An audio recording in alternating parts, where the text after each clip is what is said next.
It's your problem now.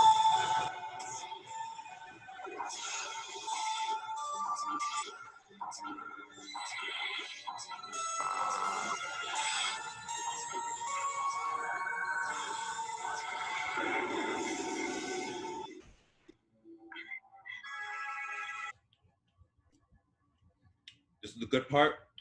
This is the good part. Ah, yes. I love that part.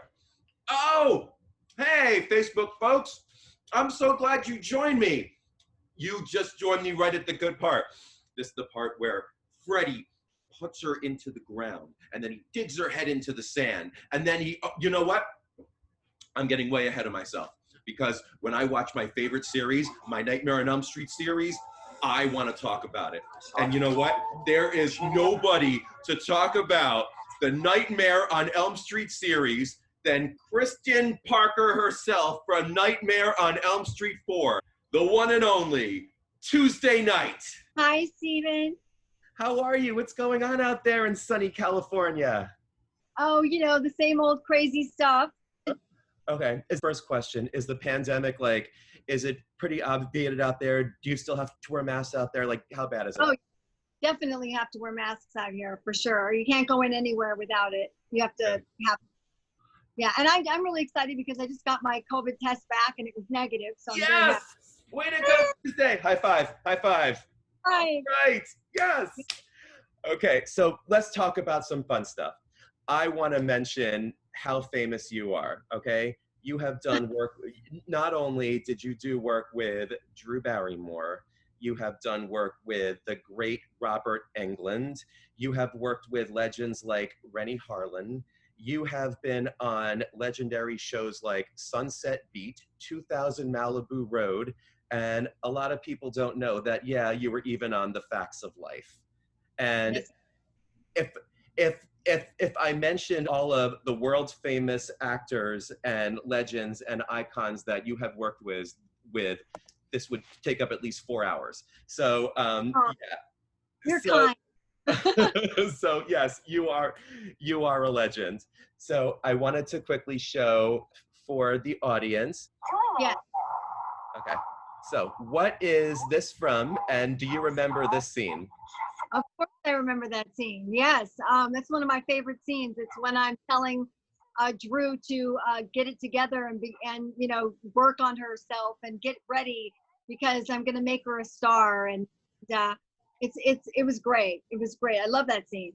I love it. The scene too. Yeah. I missed the 90s. That's the scene I have on my reel.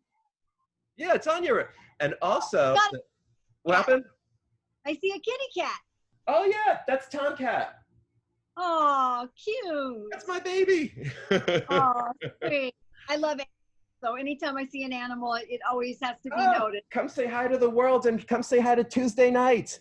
Hi, Tomcat. You're adorable. Tuesday Night just called you adorable. You are officially famous.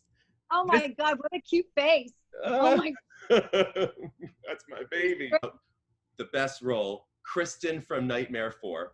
So one of the questions that I have, how did you, when you first found out that you were going to be in the next Nightmare on Elm Street film, what questions did you have? Did you first think, wait a minute, how are they going to bring him back? Did you want to read the script to find out? Did you want to, you know, actually, I was such a big fan of Nightmare on Elm Street that just actually getting called in to come in for that part, I was so excited about that I didn't have any questions. I was just like, okay, let me get this material down.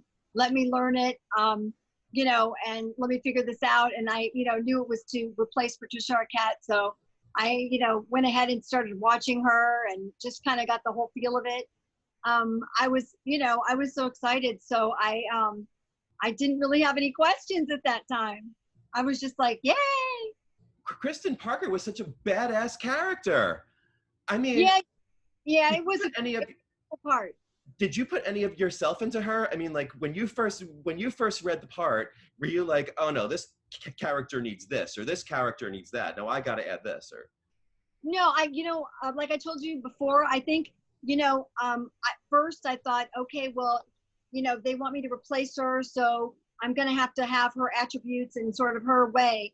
But then I just kind of was like, well, wait a minute. I just saw Kristen more of a fighter, more of an edgy, girl. I thought she was just more edgy and more driven and braver than that character was to me. Okay. Now we have to watch your most famous death scene. So first of all, so how old were you here? How what? Sorry? How old were you there in that clip? I was 20, let's see, I was 22.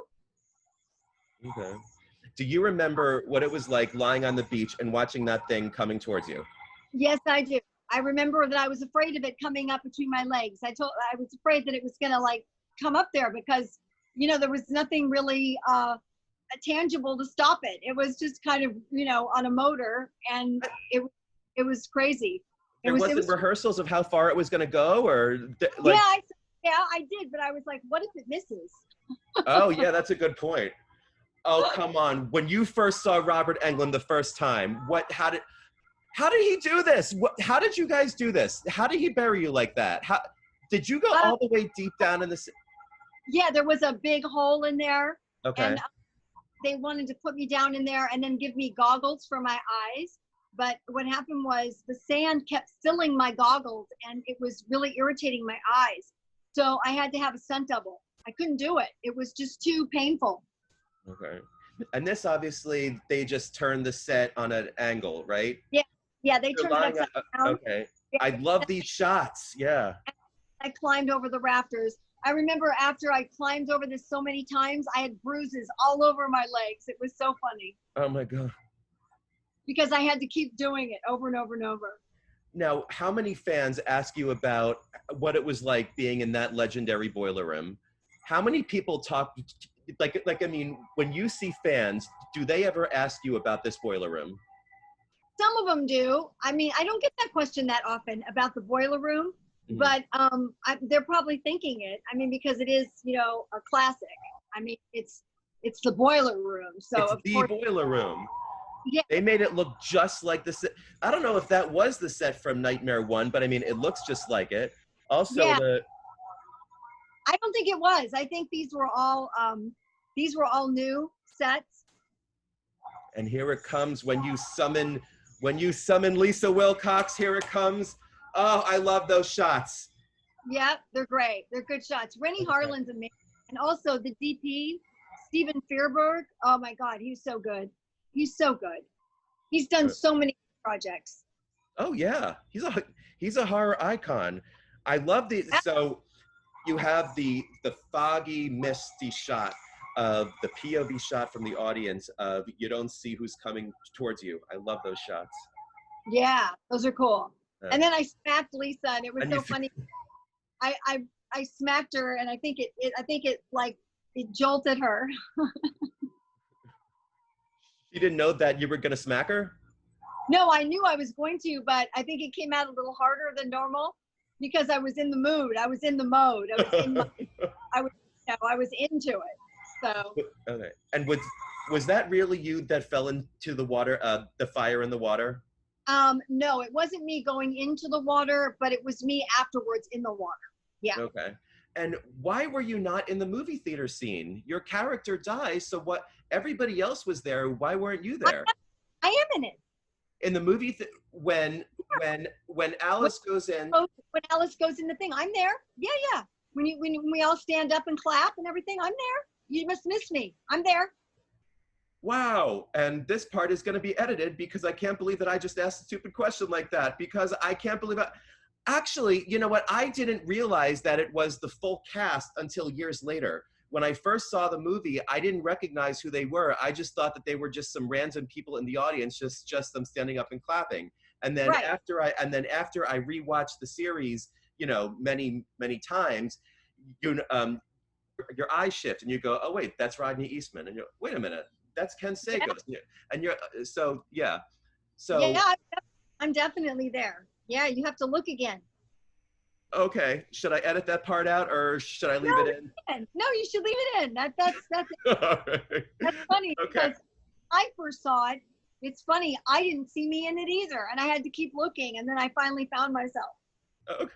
So for all of you fans, yes, Tuesday Night is in the famous movie theater scene. Yes, I am.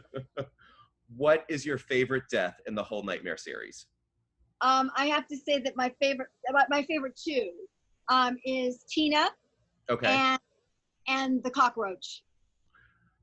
I wanted to ask how they do. Now, you were not in that scene. However, do you know how they filmed that? You were there when they filmed it? Which one? The cockroach death scene. The Debbie's cockroach. death.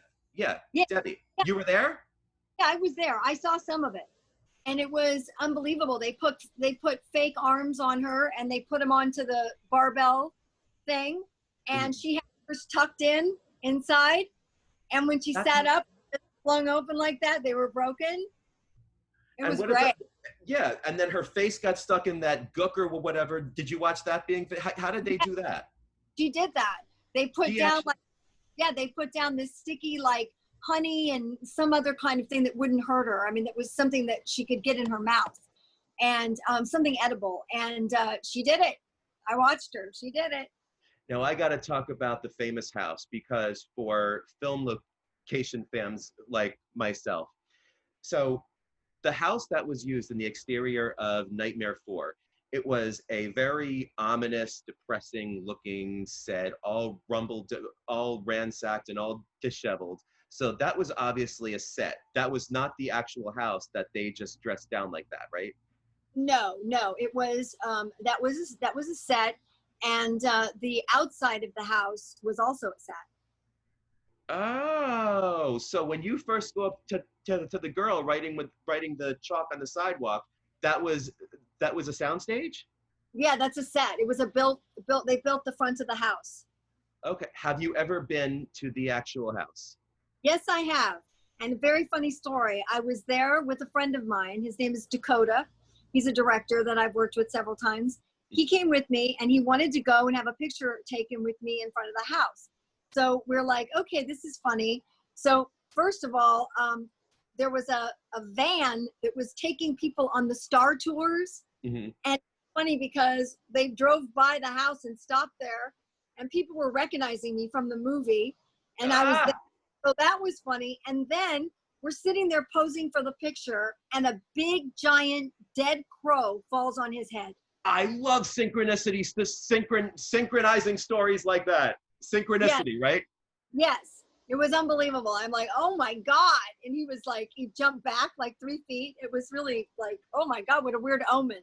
How strange. Have you ever been inside of that actual house? I have not been inside. No, I've only been on the outside of it, like maybe twice. Two of my friends wanted to see it. That famous house on Genesee Avenue, and there is a couple famous locations on that street. If you go further on down, you'll see that Halloween. Right. Halloween. Right. Yeah. Right. Yep. And then there's another famous house further down. Let's see if you could name this sitcom from the 80s with Vicki Lawrence. Mama's Family? Yes. Of course. Are you kidding? I know that show. You were also in a really great mystery thriller called The Babysitter with Alicia Silverstone. When you first read that script, that is a sleeper hit. You know, those sleeper hits from the 90s. They're in the theaters for like maybe a month, but then they develop a cult following on VHS. Yeah. So, do you remember when you first read the script and you're looking at your character? Do you ever wonder, wait a minute, am I a fantasy or am I a reality, or am I never not going to know? Or how did you? Yeah, I didn't really. I think Guy, the director, explained it to me, so I kind of knew already that it was a fantasy thing. You know what I mean? Oh yeah. So I kind of knew already, so I sort of played it that it was like that. You know, I kind of had that in my head. What did you think about Freddy versus Jason? Were you satisfied with how it ended? It was okay. I mean, I liked it. I enjoyed it, but I don't know. I'm not a big Jason fan, so I'm a more of a Freddy fan. So, you know, I was always leaning towards Freddy, get him, you know. And so I liked it, but I hated the remake though, the one they did in 2010. Don't even talk about it. Jackie Earl Haley. Let's give it the. Let's do this. Yeah. Everybody, the world, No, Tuesday night is giving a thumbs down with me. Don't even talk about that. he is an amazing actor, but he's not Freddie. He's not Nope. Freddie. And speaking of that, what was your reaction the first time you saw Freddie? The first time you saw Robert in full makeup? What did you say to that? Did you almost like fall to your knees and be like, "Oh my God, I'm in movie heaven right now"? Yeah, I was so shocked at, like, you know, he just didn't frighten me because he's so sweet, and he didn't frighten me. I just thought, oh my God, this is so amazing. That's actually Freddy Krueger. This is really something. And I was like so glad to be a part of it. I was just really so happy to be there. If I say a line from a Nightmare film, can you tell me which movie that's from? I hope so. Okay, let's see. Welcome to prime time, bitch. Part 3. Yes. Okay. I'm gonna say, that's not what we're here for. Ooh, I don't know that one. What? Okay. Lisa Wilcox gets asked about the baby, and she says, "That's not what we're here for." Oh, I didn't know that. Is that in 5? Yeah. Well, yeah. She has the baby in 5. Yeah. I wasn't a big fan of 5. Okay. How about this one? He tried to hit on me. She doesn't like to be touched. Oh my God, I don't know that. What? I don't. Freddy's dead. I know things like, see, there's a couple of them I wasn't really fond of, and I didn't really pay attention too much of those things. You never saw Freddy's Dead? Come on. I saw that. It was good. My friend's in it. Yeah. Leslie Dean. I love her. She's great. But I wouldn't remember lines from it because I only saw it once. You only saw it. I memorized it. I only saw it. The ones that I know really well are 1, 3, 4, 7.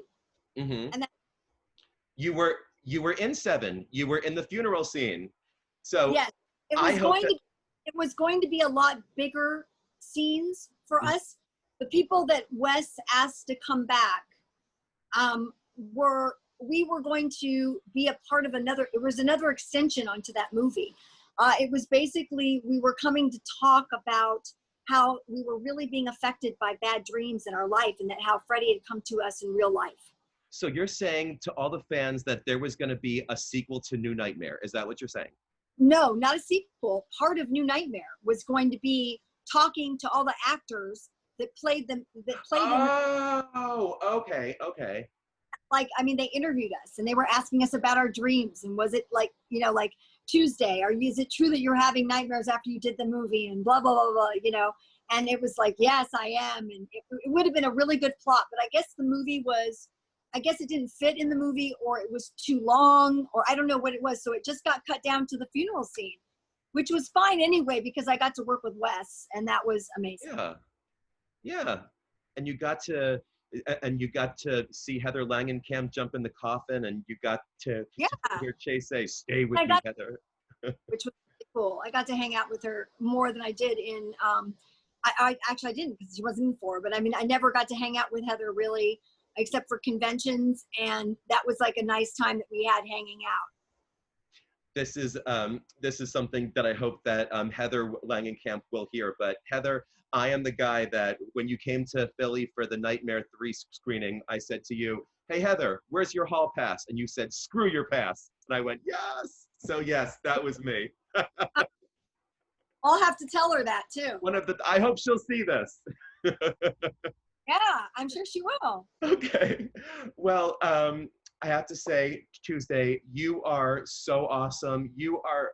I can't get over what a sweet and awesome person you are. You are. Oh. Yes. So thank you. Well, so so are you. So are you. Thank you. I'm giving you a really big hug right now. Huge hug. Okay. I'm giving Tuesday night a big hug. And if you ever want to do another Monday trivia chat with me, what do you say? Sure. Sweet. All right. Yeah. Well, okay. Tuesday. Oh, and tell Tomcat to be a good boy. I will. I'll tell him. Okay. Good to talk to you. All right. Bye. Okay. All right, bye. He was always saying how pretty and how sexy he thought I was. Not in the gross way. Do you want her to think all Americans are whiny-ass little shits like you? Is that what you want? Did you say? Tell me, what the hell did you just say? I didn't say nothing. Don't you dare say that. I'm nothing like Mama. I don't pop pills and I didn't leave college to marry a loser and cut out coupons my whole life. All right. Ah! No dreams and a gateway soul. I don't know who said that, but I'd like to shake that man's hand.